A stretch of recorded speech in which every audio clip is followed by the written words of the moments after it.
Hello students, आज का discussion test series 4 है।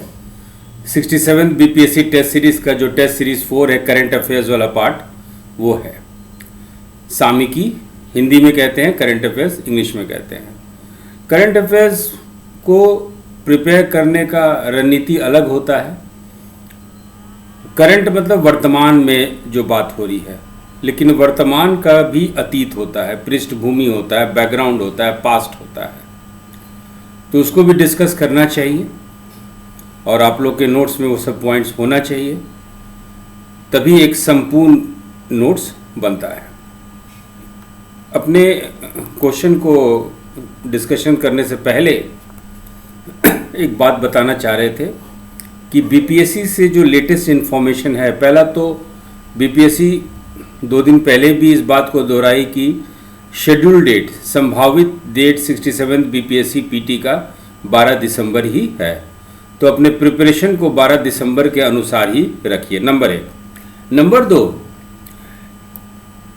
इस बार का 67 बीपीएससी पीटी का जो पोस्ट निकल रहा है, टोटल नंबर ऑफ वैकेंसीज कहा जा रहा है कि 503 है। सबसे महत्वपूर्ण बात यह है कि इसमें 88 एसडीएम का पोस्ट है।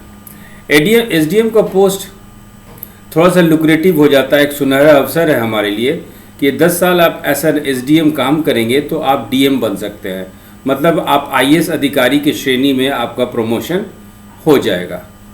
तो अच्छी तरह से प्रिपरेशन करें अपने एग्ज़ाम के लिए, ताकि पीटी क्वालिफाई करना, पीटी एक गेट है, एक दरवाज़ा है जिससे कि हम लोग अपने मंजिल की ओर पहुंच सकते हैं।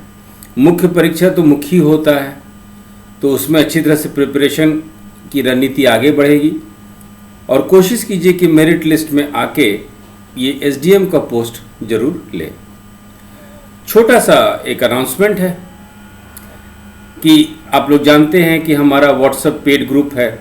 ये पेड ग्रुप है 9386541201, 9386541201। ये पेड ग्रुप है, ये व्हाट्सएप ग्रुप है, पेड ग्रुप है, और इसमें हम लोग क्वेश्चन पेपर पीडीएफ के फॉर्म में भेजते हैं। किसी बच्चे को यदि डाउट होता है तो उसको डाउट क्लियरिंग सेशन भी हो जाता है, चाहे वो नोट्स के माध्यम से हो, चाहे ऑडियो के माध्यम से हो, चाहे वीडियो के माध्यम से हो। तो ये फैसिलिटीज़ जो है पेड व्हाट्सएप ग्रुप को मिलता है। बहुत नॉमिनल चार्ज है। नॉमिनल चार्ज इसलिए है कि जो भी हम लोग को टेक्निकल खर्च होता है उस सेवा प्रदान करने के लिए, उसके बदले में एक नॉमिनल जो चार्ज रखे हैं 67 बीपीएससी पीटी के लिए, वो है आपका 299 रुपीज़। यदि आप पेड व्हाट्सएप ग्रुप में मिलेंगे, यदि आप जाते हैं पेड व्हाट्सएप ग्रुप में, तो बहुत सारी सुविधाएं भी मिलेंगी, बहुत सारी फैसिलिटीज़ मिलेगा, और उसका टोकन हम लोग अमाउंट 299 रखे हैं। तो आशा करते हैं कि आप लोग ज़्यादा से ज़्यादा इस पेड व्हाट्सएप ग्रुप में आएँ और अपने परीक्षा की तैयारी जो है निर्धारित रूप से आगे बढ़ाते रहें। चलिए अब हम लोग क्वेश्चन आंसर सेशन स्टार्ट करते हैं। आज हम लोग इस वीडियो में क्वेश्चन नंबर 1 से 6 ही डिस्कस करेंगे, छठा, क्योंकि डिस्कशन लेंदी है, और छठा क्वेश्चन बहुत इंपॉर्टेंट हो जाता है क्योंकि पर्यावरण के मद्देनज़र इन्वायरमेंट प्लस करंट अफेयर्स पे वो क्वेश्चन है। तो चलिए कुछ राजनीतिक और अंतर्राष्ट्रीय घटना पे हम लोग जरा चर्चा करें। क्वेश्चन नंबर 1 ये है कि 5 सितंबर 2021 को किस देश की अध्यक्षता में 6वीं इप्सा शिखर सम्मेलन वर्चुअल माध्यम से आयोजित हुआ। वर्चुअल माध्यम के कहने का मतलब डिजिटल वीडियो कॉन्फ्रेंसिंग के माध्यम से ये आयोजित किया। इंग्लिश में पढ़ते हैं। On 5 September 2021 under the chairmanship of which country the 6th IBSA summit will be held through virtual medium. ये 5 सितंबर, ये क्वेश्चन 5 सितंबर से पहले था। ये इप्सा का ये वर्चुअल माध्यम से मीटिंग अब संपन्न हो चुका है। तो क्वेश्चन ये है कि इस सम्मेलन का अध्यक्षता कौन कर रहा था। 5 सितंबर को ये जो सम्मेलन हुआ था, who was the chairman of this conference.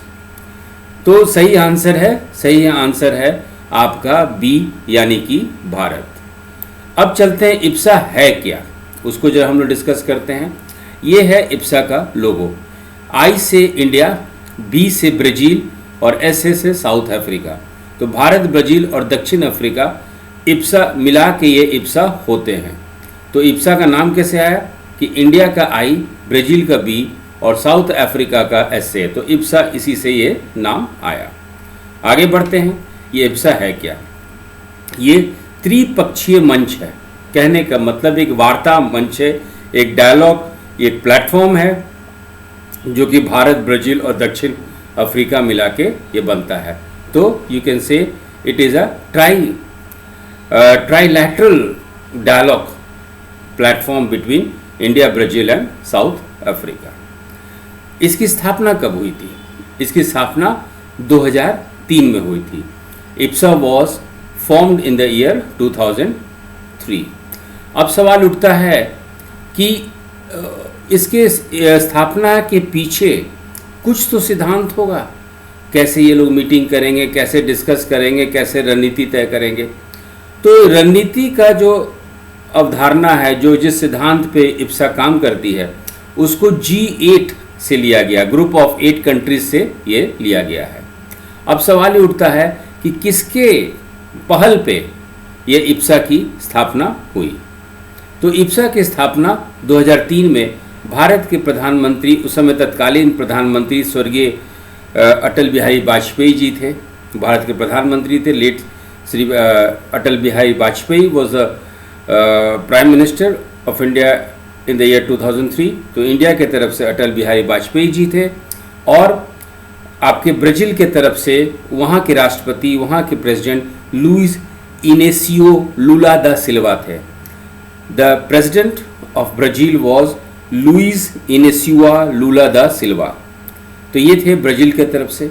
और दक्षिण अफ्रीका के तरफ से, साउथ अफ्रीका के तरफ से आपके जो राष्ट्रपति थे उनका नाम था थारबो Beki.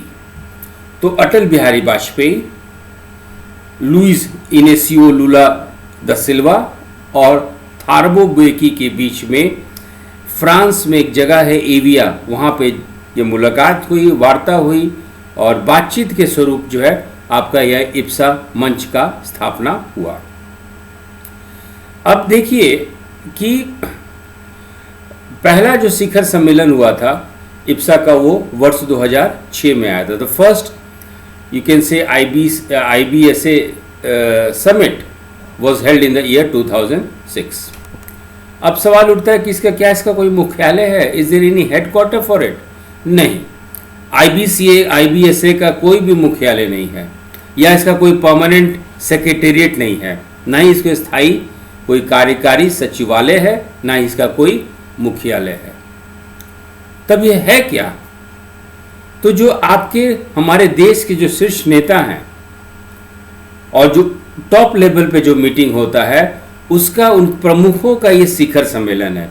It is basically a summit of the top leaders of the 3 countries, है ना। 5वां शिखर सम्मेलन कहाँ हुआ था?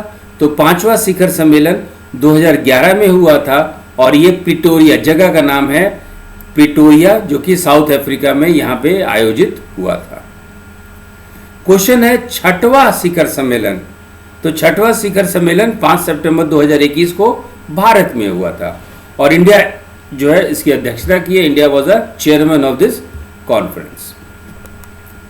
क्या कार्य है इप्सा का?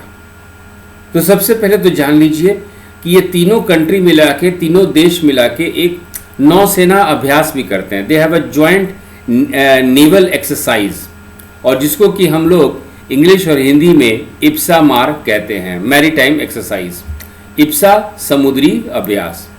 तो ये तीनों देश मिलके ये आपका नौसेना अभ्यास भी करते हैं। अब सवाल उठता है कि ये जो भी अपना कार्य करते हैं, कार्य करने के लिए इनको वित्त पोषण कहाँ से होता है, कहाँ से फंड आता है, कहाँ से कोष आता है?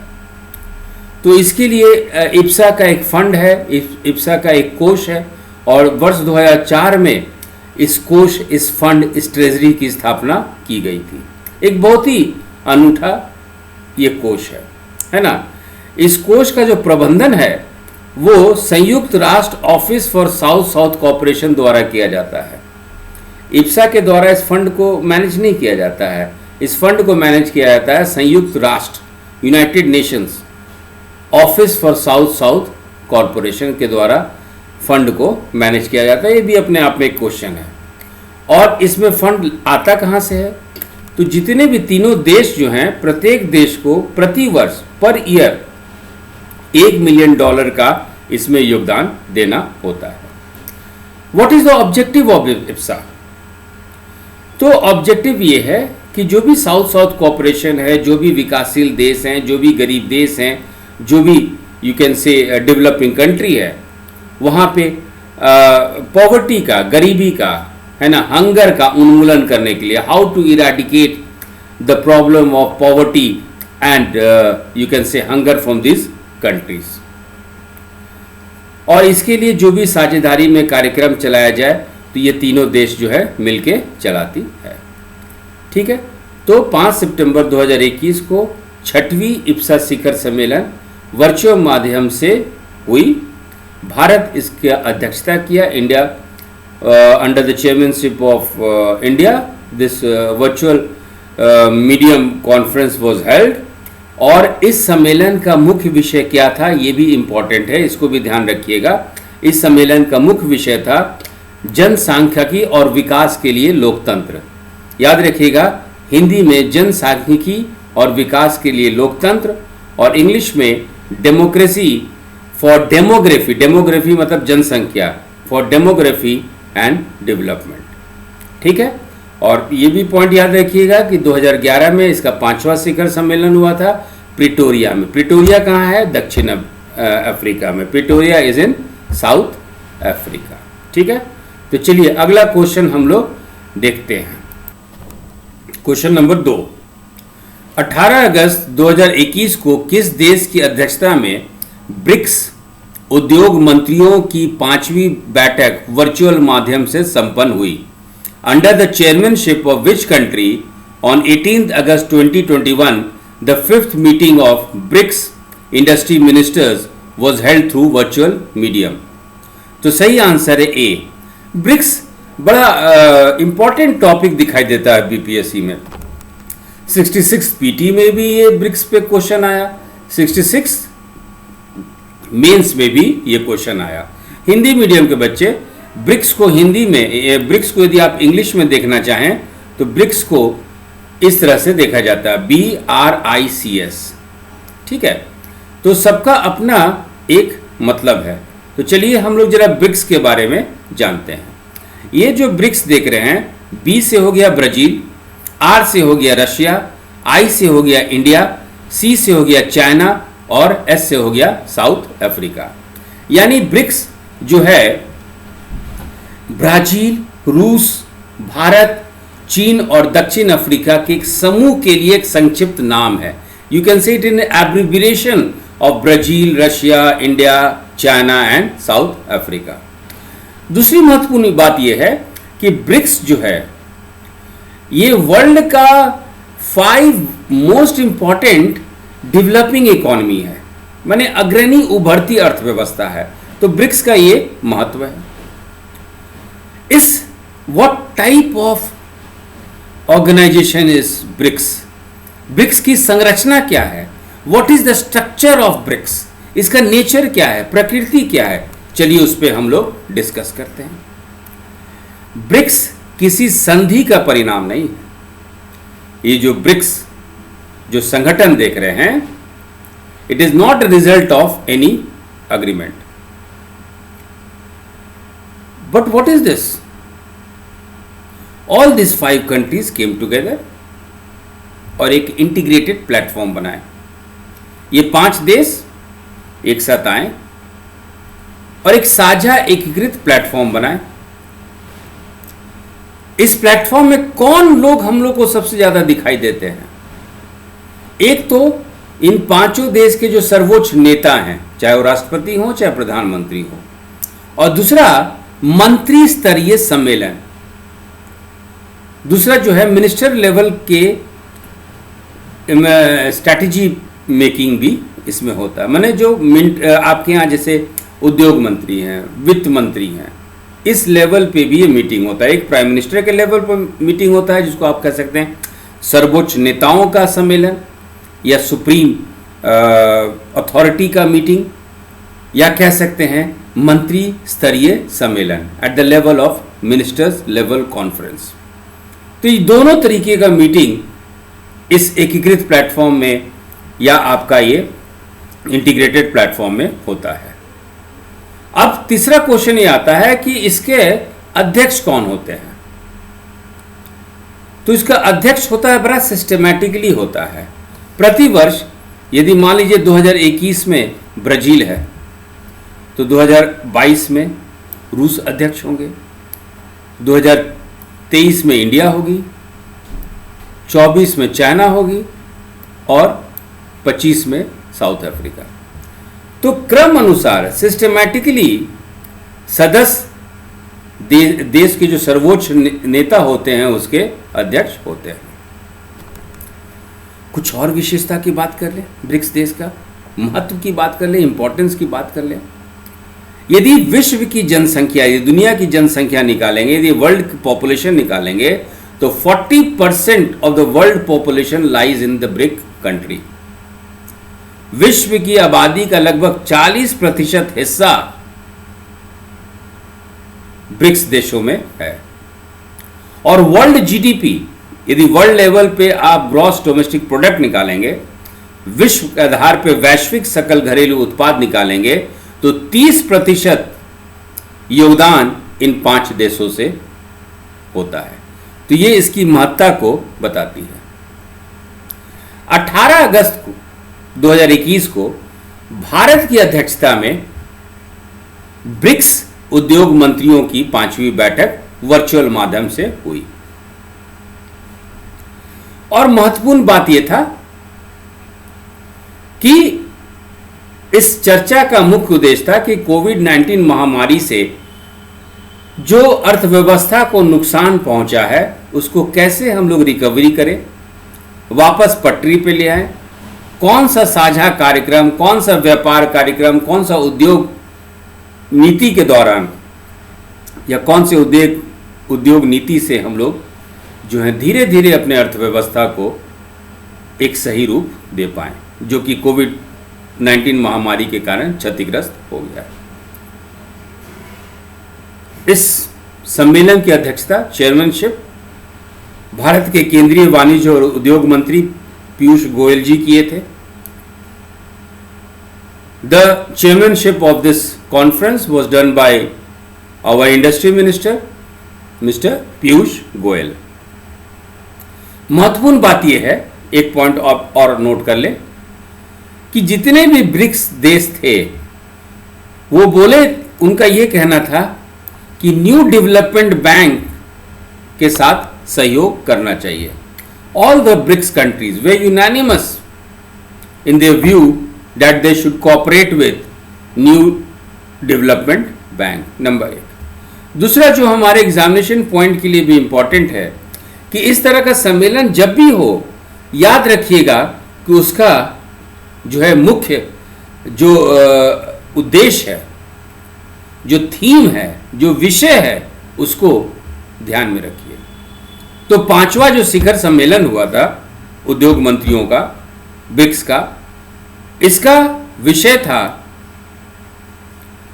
निरंतरता, समेकन, सहमति के लिए अंतर ब्रिक्स सहयोग। जो विषय था निरंतरता, समेकन और सहमति के लिए अंतर ब्रिक्स सहयोग। इंग्लिश में पढ़िए, BRICS in Africa, collaboration for inclusive growth and shared prosperity in the 4th industrial revolution. 4th industrial revolution का मतलब चौथी औद्योगिक क्रांति यानी आईडी फील्ड। चलिए क्वेश्चन नंबर 3। 15 अगस्त 2021 को प्रधानमंत्री ने कब तक भारत देश को ऊर्जा स्वतंत्र बनाने का लक्ष्य रखा है। By which time the Prime Minister has set a target for making the country energy free on August 15, 2021। हमारे प्रधानमंत्री 15 अगस्त के भाषण के दौरान ये कहे थे कि जब भारत का 100वां स्वतंत्रता दिवस हम लोग मनाएंगे यानी 2047 में, तो उस समय तक हमारा लक्ष्य है कि भारत में ऊर्जा, एनर्जी, गैस, फ्यूल का सारा प्रॉब्लम हम लोग सॉल्व कर दें। तो क्वेश्चन नंबर 3 का सही आंसर है ए यानी 2047। अब देखिए कि फिलहाल वर्तमान में ऊर्जा के लिए जो भारत का आयात है वो 12 लाख करोड़ रुपए प्रति वर्ष है। If we talk about imports for energy या imports in energy sector in India, then it is more than 12 lakh crore rupees per year। और इसलिए हमारा लक्ष्य है कि भारत देश को हाइड्रोजन उत्पादन का केंद्र बनाया जाए। India should become a centre for hydrogen production that will ease our energy shortages. दूसरा है प्रदूषण कम करने के लिए पेट्रोल में 20% इथेनॉल का मिश्रण किया जाए। और ये सारा कुछ हम लोग को 2047 तक यानी भारतीय स्वतंत्रता के 100वां वर्ष पूर्ण होने पर हम लोग को पूर्ति करना है। क्वेश्चन नंबर 13 अगस्त 2021 को केंद्रीय पर्यावरण, वन एवं जलवायु परिवर्तन मंत्री भूपेंद्र यादव ने बताया कि भारत के 4 और आर्द्र स्थल अंतर्राष्ट्रीय महत्व के आर्द्र स्थलों की रामसार सूची में शामिल हुए। दो चीज याद रखिएगा, आर्द्र स्थल और रामसर सूची, उसमें हम लोग डिस्कस करेंगे अभी। On August 13, 2021, Union Minister for Environment, Forest and Climate Change, Bhupendra Yadav said that 4 more wetlands of India have been included in the Ramsar list of wetlands of international importance. With reference to this, consider the following statements. इसके साथ ही भारत में Ramsar स्थलों की संख्या 46 हो गई है, ये सही है। With this, the number of Ramsar sites in India has gone up to 46, ये भी सही है। याद रखिएगा, अब जो है रामसार स्थल की संख्या भारत में 46 हो गई है, आपके नोट्स में लिखा रहना चाहिए। जो 4 नए स्थल हुए हैं, ये स्थल क्या क्या है? गुजरात में थोल और वाधवाना आर्द्र भूमि गुजरात में, और हरियाणा में सुल्तानपुर और भिंडावास आर्द्र भूमि हरियाणा में। So these sites are Thol and Wadhwana wetlands in Gujarat and Sultanpur and Bhindawas wetlands in Haryana. ये भी सही है, ये भी आपके नोट्स में होना चाहिए। तीसरा है ऑप्शन, वर्तमान में रामसार सूची विश्व में संरक्षित क्षेत्रों का सबसे बड़ा नेटवर्क है। At present the Ramsar list is the largest network of protected areas in the world. ये भी आपका सही है, तो तीनों ऑप्शन सही है। तो सही ऑप्शन है उपयुक्त सभी, ऑल द ऑप्शंस। तो क्वेश्चन नंबर 4 का उत्तर है डी। अब चलिए डिस्कशन पे। ये मैप देखिए, ये है आपका इराक, ये है अफगानिस्तान, ये है तुर्कमेनिस्तान, और ये है आपका, ये जो भाग देख रहे हैं, ये है आपका ईरान। ईरान में इधर देखिए उत्तरी तरफ, ये है रामसार जगह। अब इसका महत्व देखिए। 1971 में 1971 में रामसार में एक एग्रीमेंट हुआ था, कन्वेंशन साइन हुआ था, और इसीलिए इस जगह को, इस कन्वेंशन, इस एग्रीमेंट किस चीज पे था? वो ये था कि हम लोग को जैव विविधता बनाए रखना है। जो प्राकृतिक संसाधन है, इतने सारे जीव जंतु पेड़ पौधे हैं, उसको संरक्षित रखना है। खास करके देखिए, जलीय पौधे, जलीय पशु, जीव, तो ये प्राकृतिक रूप से हम लोग को मिलता है, और उसको नष्ट ना करके संरक्षित रखना, और इसी के लिए एक एग्रीमेंट हुआ, इसी के लिए कन्वेंशन हुआ। और चूंकि ये 1971 में ईरान के रामसार शहर में हुआ, तो इस कन्वेंशन को हम लोग कहते हैं Ramsar convention on wetlands of international importance. हम हिंदी में भी समझाएंगे, ठीक है। इसको कन्वेंशन ऑन वेटलैंड्स भी बोला जाता है। इंग्लिश मीडियम के बच्चे Ramsar convention on wetlands of international importance या कन्वेंशन ऑन वेटलैंड्स बोला जाता है। अब हिंदी में देखिए, इसको हिंदी में हम लोग कहते हैं रामसार अभिसमय। जो भी आर्द्र भूमि है, वेटलैंड्स है, जो कि पशु पंछियों के प्राकृतिक आवास है, उसको संरक्षित रहने के लिए ये एक अग्रीमेंट है, कन्वेंशन है, अभिसमय है, ताकि आने वाली पीढ़ी भी प्राकृतिक संसाधन का इस्तेमाल करे। एक और पॉइंट याद रखिएगा, पूरी दुनिया में 2 फरवरी को विश्व आर्द्र भूमि दिवस मनाया जाता है। World wetland day is celebrated on 2 February all over the world. अब हम लोग रामसार समझ गए, अब चलते हैं वेटलैंड क्या होता है, आर्द्र भूमि क्या होता है। तो ये है आपका आर्द्र भूमि। देखिए सब जगह पानी है और साथ में एक प्राकृतिक पेड़ पौधे भी उग रहे हैं। इंग्लिश में, a wetland is a place where the land is covered by water. The water may be in marshes, the water may be in pond, the water may be in lake, the water may be in ocean, the water may be at the mouth of delta. मतलब wetland वो जगह है जो प्रतिवर्ष स्थायी रूप से वहां पे पानी रहता है। हिंदी में, आर्द्र भूमि ऐसा भूभाग होता है जहां का बड़ा हिस्सा स्थायी रूप से प्रतिवर्ष जल से संतृप्त होता है या डूबा रहता है या भरा रहता है, यानी जलीय पौधों का यहां पे बाहुल्य होता है। You will find a lot of aquatic plants, और इसी आर्द्र भूमि को हम लोग को संरक्षण करना है। अब अगला क्वेश्चन आता है कि कौन से देश में सबसे ज्यादा रामसार आर्द्र भूमि है, विच कंट्री बोस्ट या which country has the maximum number of Ramsar sites. तो वो है नंबर 1 पे है आपका यूनाइटेड किंगडम, 175 रामसार साइट है। दूसरे नंबर पे है मेक्सिको, वहां पे है 142। एक और क्वेश्चन आता है, कौन से देश में सबसे ज्यादा क्षेत्रफल में रामसार आर्द्र भूमि फैला हुआ है, which country has the greatest area of listed wetland. तो वो है, उसका आंसर है बोलीविया। इस पॉइंट को भी अपने नोट्स में बना लीजिएगा। भारत में 13 अगस्त को केंद्रीय पर्यावरण, वन एवं जलवायु परिवर्तन मंत्री भूपेंद्र यादव जी बताएं कि भारत में 4 आर्द्र स्थलों को अंतर्राष्ट्रीय महत्व के आर्द्र स्थलों की रामसार सूची में सम्मिलित कर लिया गया है। ये स्थल है थोल और वाधवाना आर्द्र भूमि जो गुजरात में है, और सुल्तानपुर और भिंडावास आर्द्र भूमि हरियाणा में। और इसके साथ ही भारत में रामसार स्थलों की संख्या 46 हो गई है। कुछ पॉइंट और है, याद रखिएगा।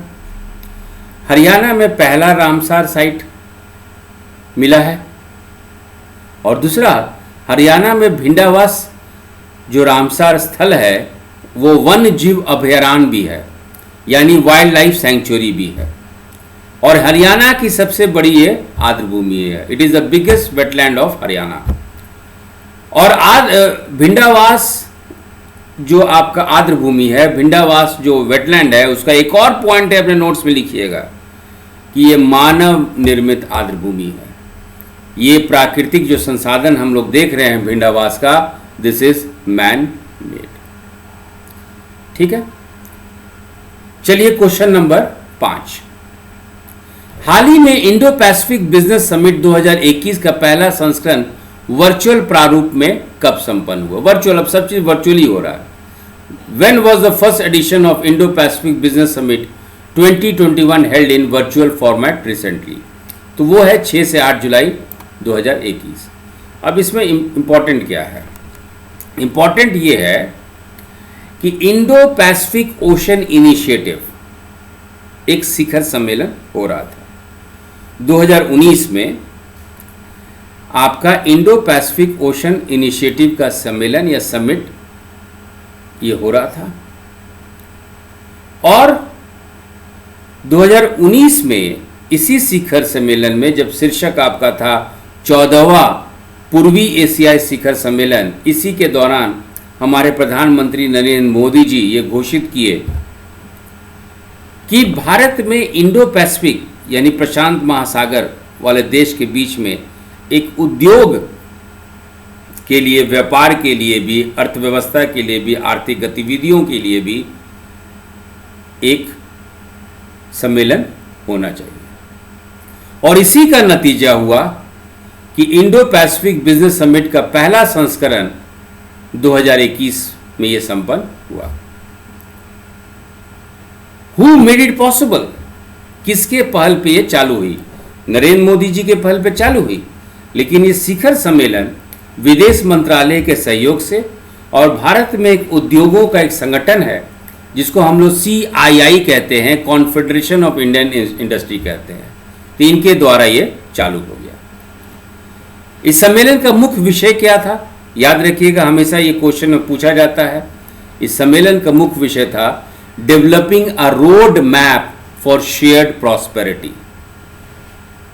Developing a road map for shared prosperity. इस सम्मेलन में कौन कौन लोग थे मौजूद? तो देश के जो भी महत्वपूर्ण देश थे उनके सरकार थी, वहाँ के इंडस्ट्रीज उद्यमी थे, बिजनेस चेंबर्स थी, थिंक टैंक थे, बुद्धिजीवी थे और विशेषज्ञ स्पेशलिस्ट लोग इसमें शामिल हुए थे। अब चलिए हम लोग चलते हैं क्वेश्चन नंबर 6 पे। क्वेश्चन नंबर 6 जो है ये पर्यावरण पे है, जैसे कि स्लाइड है चले प्रकृति की ओर। और क्वेश्चन नंबर 6 डिस्कस करने से पहले, क्वेश्चन नंबर 6 को पढ़ने से भी पहले जरा कुछ आपको बताना चाहते हैं। एक कॉन्सेप्ट है अर्थ समिट, इसको हिंदी में बोलते हैं पृथ्वी शिखर सम्मेलन। अर्थ समिट, पृथ्वी शिखर सम्मेलन, कहने का मतलब नाम से ही आपको लग रहा है कि पृथ्वी बचाओ, पृथ्वी बचाने का ये सम्मेलन है।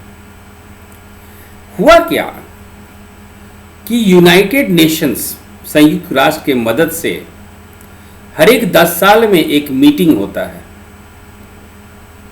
है ना, जिसको दशकीय सम्मेलन भी कह सकते हैं, इंग्लिश में डेसेनियल मीटिंग्स भी कह सकते हैं। और ये 1972 में 1972 में संयुक्त राष्ट्र के सहयोग से चालू हुआ। और इसमें क्या था कि जो भी प्रकृति, एनवायरनमेंट, परिस्थिति की इकोलॉजी, इसको बनाए रखें, अदरवाइज पृथ्वी का जीवन नष्ट हो जाएगा। देखिए, इकोलॉजिकल इम्बैलेंस के कारण ही, जो प्राकृतिक असंतुलन है, तभी तो कोरोना हमारे ऊपर अटैक कर रहा है। अदरवाइज ये कोरोना वायरस तो पहले से था, लेकिन कोरोना वायरस एक तरफ था तो दूसरी तरफ हमारे इम्यून सिस्टम में भी बहुत कुछ ऐसा एंटीजेंस थे जो कि उसको अटैक करके न्यूट्रलाइज कर सकते थे। तो ये चीज 1972 से संयुक्त राष्ट्र के द्वारा चालू हुआ। 1972 में स्टॉकहोम जगह है वहां पे। फिर अगले 10 साल 1982 में, 1982 में केनिया के नैरोबी शहर में ये हुआ। और 1992 में अर्थ समिट 1972 से चालू हो गया, लेकिन 1992 को जो रियो डी जेनेरो ब्राजील में है, उसी को माना जाता है प्रथम पृथ्वी शिखर सम्मेलन। अदरवाइज शिखर सम्मेलन का कॉन्सेप्ट आपके पास 1972 से था, लेकिन प्रथम पृथ्वी शिखर सम्मेलन रियो डी जेनेरो में, जो कि ब्राजील में था, ये 3 से 14 जून 1992 को हुआ। और ब्राजील में ही एक कॉन्सेप्ट आया, जलवायु परिवर्तन पर संयुक्त राष्ट्र framework convention, United Nations framework convention on climate change. तो पर्यावरण की रक्षा के लिए आपका ये कन्वेंशन, ये अग्रीमेंट कह सकते हैं, चालू हुआ। रियो अर्थ समिट 1992। ठीक है, ये है ब्राज़ील और यहीं पे है आपका रियो डी जेनेरो। ये ब्राज़ील है, दक्षिण अफ्रीका, सॉरी साउथ अमेरिका, माफ़ कीजिएगा, साउथ अमेरिका, दक्षिण अमेरिका, और यहीं पे है आपका ब्राज़ील और ये है रियो डी जेनेरो। अब चलते हैं इसी पृष्ठभूमि पे क्वेश्चन को हम लोग पढ़ते हैं। जुलाई 2021 में जारी किए गए जैव विविधता फ्रेमवर्क, जैव विविधता फ्रेमवर्क मतलब बहुत तरीके के आपके पास प्रजाति हैं, भिन्नता है, विभिन्नता है पौधे में, पंछियों में, जीव में। उसी को हम लोग हिंदी में जैव विविधता कहते हैं, अंग्रेजी में बायोडायवर्सिटी कहते हैं। तो जुलाई 2021 में जारी किए गए जैव विविधता फ्रेमवर्क के पहले आधिकारिक मसौदे के संबंध में निम्नलिखित कथनों पर विचार करें। With reference to the first official draft of the biodiversity framework released in July 2021, consider the following statements. ये मसौदा प्रकृति के संरक्षण हेतु वर्ष 2030 तक वैश्विक स्तर पर कार्यों का मार्गदर्शन करने हेतु जारी किया गया। This draft has been issued to guide actions for the conservation of nature at the global level by the year 2030। कहने का मतलब 2030 तक ये लक्ष्य रखा गया कि अपने पर्यावरण को कैसे हम लोग संरक्षित रख सके, और इसके लिए हर एक साल प्रति वर्ष हम लोग का एक एक लक्ष्य होगा। अब दूसरा क्वेश्चन है वो लक्ष्य कितना है। इस फ्रेमवर्क में वर्ष 2030 तक इस फ्रेमवर्क में वर्ष 2030 तक के लिए 40 लक्ष्यों को शामिल किया गया। 40 goals have been included in the framework for the year 2030। नहीं, 40 नहीं था, 21 लक्ष्य को आइडेंटिफाई किया गया। 21 लक्ष्य हम लोग को पूरा करना है। ये फ्रेमवर्क आक्रामक विदेशी प्रजातियों की वृद्धि के दर में 25% से अधिक की कमी करने का समर्थन करती है। The framework supports a reduction in the rate of growth of invasive alien species bye more than 25%। देखिए, इसमें कॉन्सेप्ट है आक्रामक विदेशी प्रजाति, इन्वेसिव एलियन स्पीसीज। इसका मतलब क्या होता है? जो बच्चे बिहार के हैं वो समझते होंगे एक मछली होता है बंगुरी मछली, जो प्राकृतिक रूप से बिहार की मिट्टी में, कादो में, जिसको कादो बोलते हैं, वहां मिलता है। अब इसके उत्पादन बढ़ाने के लिए क्या किया गया कि बाहर से जो है ऐसे मछलियों को आयात किया गया और नदी में छोड़ दिया गया। ये जो बाहर से जो बंगुरी मछली आए थे, बिहार के देसी मछलियों को नष्ट करने लगे, इसलिए इनको बोला था आक्रामक विदेशी प्रजाति, इन्वेसिव एलियन स्पीसीज। हम लोग अपने पर्यावरण के साथ संतुलन में हैं, पर्यावरण की खामियों को भी हम लोग एडजस्ट कर चुके हैं, अनुकूलन हो चुका है, एडेप्टेशन हो चुका है। लेकिन इस पर्यावरण में कोई विदेशी प्रजाति आ जाए तो हो सकता है मौत भी हो जाए। और सबसे बड़ा उदाहरण है कोरोना वायरस का। तो ऑप्शन नंबर 3, आक्रामक विदेशी प्रजाति को 50% तक कम करना है। तो ऑप्शन नंबर 3 गलत है। 25% की जगह होना चाहिए 50%। ये प्रतिवर्ष कम से कम 10 गीगाटन कार्बन डाइऑक्साइड को कम करके वैश्विक जलवायु परिवर्तन समन प्रयासों में प्राकृतिक आधारित योगदान का आह्वान करता है। It calls for a nature based contribution to global climate change mitigation efforts to reduce carbon dioxide by at least 10 gigaton per year.